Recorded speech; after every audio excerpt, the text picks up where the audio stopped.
ये सबसे ज़्यादा ज़रूरी है कि आप इस 2 महीना में क्या नहीं करें। दिसंबर से जनवरी वाला महीना है, इसको आपको एज अ गेम चेंजर इस्तेमाल करना है। Hello everyone, this is Hidayat Qadri. Welcome back to topper system. I hope all are doing well.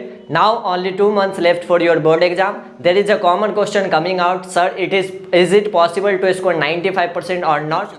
ज्यादा अंग्रेजी मत झाड़, सिर्फ इतना बता के मुमकिन है या नहीं। हाँ मुमकिन है। अभी से भी 2 महीने यानी दिसंबर जनवरी का आप सही से यूटिलाइजेशन करते हैं तो अभी से भी आप 95% मार्क्स ला सकते हैं। इसके लिए आपको ये जो 2 महीना है इसका इस्तेमाल इस तरह से करना है कि आपका मार्क्स जो है वो 90% से ऊपर बन जाए। तो चलिए सबसे पहले जानते हैं कि ये जो 2 महीना है इसका उपयोग कैसे करेंगे। उससे पहले अगर हम बात करें जो अप्रैल से लेके आपका नवंबर तक का है, इसमें जो मेजर प्रॉब्लम इस 8 महीने में अगर हम बात करें तो 8 महीने में जो मेजर प्रॉब्लम आ रही है वो 2-3 प्रॉब्लम। पहला अगर हम बात करें तो सिलेबस का है, सिलेबस का प्रॉब्लम है। दूसरा आपका प्रैक्टिस का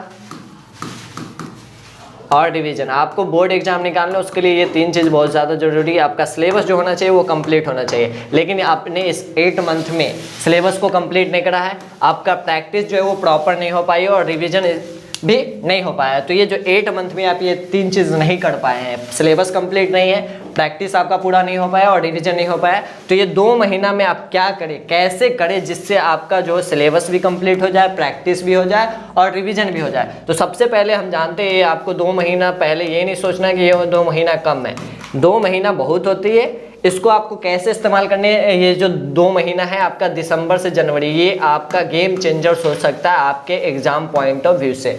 जो आपका फाइनल रिजल्ट बनेगा उसके लिए मेन जो रिजल्ट डिसाइडर मंथ होने वाला है, जो आपका रिजल्ट डिसाइड करेगा वो यही 2 महीना है, दिसंबर से जनवरी वाला महीना है। इसको आपको एज अ गेम चेंजर इस्तेमाल करना है। कैसे, अगर हम क्रिकेट मैच से एग्जांपल ले, जैसे आपने क्रिकेट मैच कभी देखा है तो क्रिकेट मैच में क्या होता है कि एक इनिंग्स के अंदर सबसे इंपॉर्टेंट पार्ट जो होता है वो डेथ ओवर होता है। डेथ ओवर जो लास्ट का आपका 4-5 ओवर बचता है, ये मेन डिसाइड करता है कि मैच का जो है वो टारगेट क्या बनेगा और मैच जीतेगा कौन, ये डिसाइड करता है कौन, डेथ ओवर। अब कभी भी मैच देखे तो उसमें आपने नोटिस करा होगा कि डेथ ओवर में जो होता है वो स्ट्राइक रेट भी होता है किसी बैट्समैन का, वो बहुत ज़्यादा होता है, ज़्यादा चौके छक्के लगते हैं। तो उसी प्रकार से ये जो आखिरी का 2 महीना बचा है, ये आपके 2 महीना जो है गेम चेंजर। इसमें आपको भी अपना स्ट्राइक रेट बढ़ाना है, स्पीड जो है वो आपको इंक्रीज करनी है और इस 2 महीना में जो आप 8 महीना में नहीं कर पाए वो आपको 2 महीना में करना। उसके लिए आपको स्पीड बढ़ानी पड़ेगी और स्ट्राइक रेट आपको डबल करना पड़ेगा। तो इसलिए पहली बात आप याद रखिए कि ये 2 महीना आपके लिए गेम चेंजर साबित हो सकता है। ठीक है, तो आप बात करें 2 महीना में क्या करना है, ठीक है ना। नेक्स्ट अगर हम बात करें, सबसे प्लस पॉइंट ये है कि आप अभी तक अगर हम YouTube पे बात करें तो आपको बहुत सारे ऐसे स्ट्रेटेजी मिल जाएंगे जिसमें आपको बताया जाएगा कि दिसंबर से जनवरी के बीच में क्या पढ़ना है, कैसे आप पढ़े कि 90% 95% ले आए, टॉप कर सकते हो। तो बहुत सारे स्ट्रेटेजी के वीडियो मिल जाएंगे, लेकिन ये सबसे ज़्यादा जरूरी है कि आप इस 2 महीना में क्या नहीं करें, इस पर आपको वीडियो नहीं मिलेगी। तो सबसे जरूरी चीज़ है ये समझना कि आपको दिसंबर और जनवरी के बीच क्या नहीं करना है। तो इस पर अगर हम बात करें कि क्या नहीं करना है तो उसमें सबसे पहला पॉइंट है कि आपको पैनिक नहीं करना, नो पैनिक।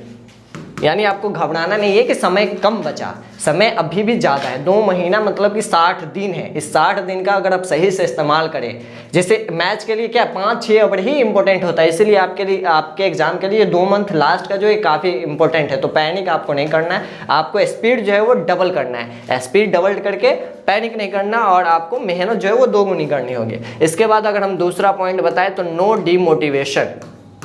ये काफ़ी इंपॉर्टेंट पॉइंट है कि आपको डीमोटिवेट नहीं होना है, आपको मोटिवेटेड रहना, सेल्फ मोटिवेटेड रहना है और आपको खुद में यकीन होना चाहिए, सेल्फ कॉन्फिडेंस होना चाहिए कि अभी से अगर आप मेहनत करें तो 2 महीना में 90% 95% आ सकता है। और कितने स्टूडेंट ने लाया, पहली बात मोटिवेटेड रहना है, सेल्फ कॉन्फिडेंस होना चाहिए। तो ये जो 2 पॉइंट है, पैनिक नहीं करना है, डीमोटिवेटेड नहीं होना है। और तीसरा पॉइंट का अगर हम बात करें तो तीसरा आपको याद रखना है कि नो सोशल मीडिया, काफ़ी इंपॉर्टेंट पॉइंट है।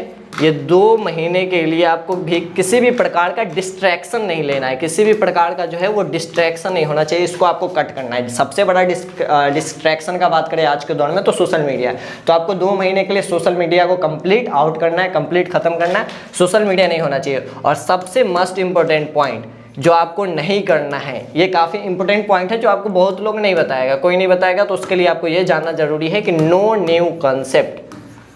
ये गलती नहीं करनी है आपको प्रिपरेशन में। अब आपको सीखने के लिए नहीं जाना है कि नया नया कॉन्सेप्ट सीखे, आपने जितना सीख लिया है, जितना सीख लिया उसके लिए आपको क्या करना है, प्रैक्टिस करना है। प्रैक्टिस को है वो डबल करना है। प्रैक्टिस क्या करना है आपका, डबल करना, प्रैक्टिस का अमाउंट को बढ़ा देना, नया कुछ सीखने की जरूरत नहीं है, सिलेबस कंप्लीट करिए और उसके बाद जितना आप सीख लिए उसी पर आप पकड़ ज़्यादा बनाइए। क्या है कि आपके एग्जाम में जो 100 क्वेश्चन होते हैं, अगर ऑब्जेक्टिव में बात करें तो वो उसमें से 50 ही बनाना होता है। अगर सिलेबस सब्जेक्टिव का भी बात करें तो चॉइस वाले क्वेश्चन होते हैं, 30 होते तो 30 में 15 बनाने होते, 8 होते तो 8 में 4 बनाने होते, पूरा क्वेश्चन तो आपको बनाना नहीं है, तो 4 ही क्वेश्चन बनाने हैं। उसके लिए आपको बहुत ज़्यादा सीखने की जरूरत नहीं है, आप जितना सीख लिए, जितना सिलेबस कंप्लीट कर लिए, जो कंसेप्ट आपको आ गया उसी कंसेप्ट का इतना प्रैक्टिस करना है कि वो कंसेप्ट आपको पूरा आना चाहिए, नया कंसेप्ट सीखने की जरूरत नहीं है। ठीक है, ये पॉइंट आपको याद रखना है जो आपके दिसंबर से जनवरी के बीच नहीं करना है।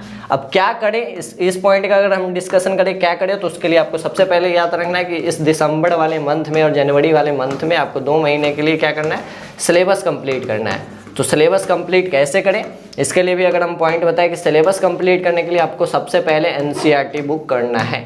एनसीईआरटी जो आपका किताब आता है क्लास 10 का, उसको आप ख़त्म करिए। इसके अलावा आपको कोई दूसरी बुक करने की जरूरत नहीं है, कोई भी पब्लिकेशन की बुक करने की जरूरत नहीं है, आर.डी. शर्मा या कोई अदर पब्लिकेशन की बुक की करने की जरूरत नहीं है, आपको सिर्फ एनसीईआरटी करना है। और इसके लिए आप क्या करेंगे, एनसीईआरटी के लिए 1 शॉट लेक्चर का इस्तेमाल करेंगे। 1 शॉट लेक्चर का, अभी डिटेल वीडियो देखने का भी टाइम नहीं है कि आप डिटेल वीडियो देखें, एक 1 शॉट देखें, 1 घंटा 1.5 घंटा के वीडियो में एक चैप्टर आपका पूरा खत्म हो जाएगा। इस तरह के वीडियो जो आपको यूट्यूब पे भरे पड़े हैं, बहुत सारे मिल जाएंगे आपको, जहां जिससे समझ आता है उसका आप 1 शॉट वीडियोस देखिए और अपना कॉन्सेप्ट जो है वो क्लियर करिए और सिलेबस को कंप्लीट करिए। ठीक है, सिलेबस कंप्लीट करने के बाद आपको दूसरा पॉइंट जो याद रखनी है, दूसरा पॉइंट है आपका प्रैक्टिस।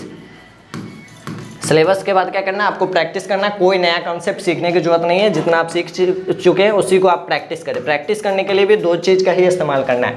अगर हम बात करें तो सैम्पल पेपर का इस्तेमाल करना है। आपको सैम्पल पेपर बहुत ज़्यादा लगाने हैं, 5-6 सैम्पल पेपर लगा दो। और सवाल के आते हैं, एडुकार्ट के सैम्पल पेपर आते हैं, क्वेश्चन बैंक आते हैं, तो क्वेश्चन बैंक और सैम्पल पेपर का आप इस्तेमाल करो। सबसे मस्ट पॉइंट है प्रैक्टिस के लिए, वो है PYQs, previous year question. Syllabus के बाद आप प्रीवियस ईयर क्वेश्चन करने के लिए लग जाओ।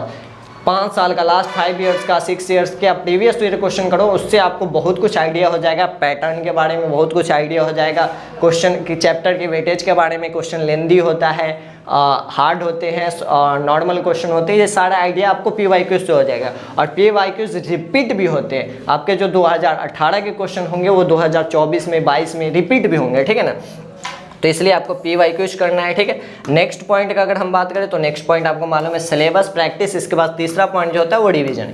यही 3 पॉइंट करना है। इस 3 पॉइंट को अगर आप अच्छे से कर लें, सिलेबस कंप्लीट करना है, उसके लिए आपको एनसीईआरटी और 1 शॉट लगाना है। ज़्यादा मेहनत करने की जरूरत नहीं, लंबी वीडियोस देखने की जरूरत नहीं, 1 शॉट आप करिए, उसके बाद प्रैक्टिस करिए, सैम्पल पेपर लगाइए और तीसरा पॉइंट है उसको रिविजन करिए। 3 पॉइंट आप करेंगे तो आप 90% अभी से भी अचीव कर सकते हैं। ठीक है, इतना अगर आप कर लेते हैं, इस स्ट्रेटेजी को आप 2 महीने फॉलो करते हैं, तो आपका ये जो 2 महीना ये आपके एग्जाम के लिए गेम चेंजर साबित हो सकता है। और सबसे इंपॉर्टेंट चीज़ अगर हम बात करें, इस 2 महीने के अंदर आपको सेल्फ कॉन्फिडेंस को नीचे नहीं होने देना है। सेल्फ कॉन्फिडेंस आपका ऊपर होना चाहिए, सेल्फ मोटिवेटेड होना चाहिए। आपको ये पॉइंट लिख लेना है, इस पॉइंट को नोट करके रखना है। ये जो I can and I will, I can का मतलब क्या है, मैं कर सकता हूँ, और आई विल मैं करूँगा। ये आप में सेल्फ कॉन्फिडेंस, सेल्फ बिलीव होना चाहिए। क्या इसके नीचे आप अपना टारगेट लिख दो, जो आपका टारगेट है 450 प्लस, 90% प्लस, और इसके साथ ये वाला आप टैगलाइन इस्तेमाल कर सकते हैं, आई कैन आई विल। ये इस टैगलाइन से आप मोटिवेटेड फील करेंगे और मोटिवेटेड रहेंगे। इस तरह से आप अपने प्रिपरेशन को जारी रखिए और अभी से मेहनत करने में लग जाइए। इस तरह के और भी वीडियोज और भी स्ट्रेटजी, लेक्चर्स, एग्जाम से रिलेटेड हेल्पफुल कंटेंट के लिए stay connected, stay updated with topper system. Thank you.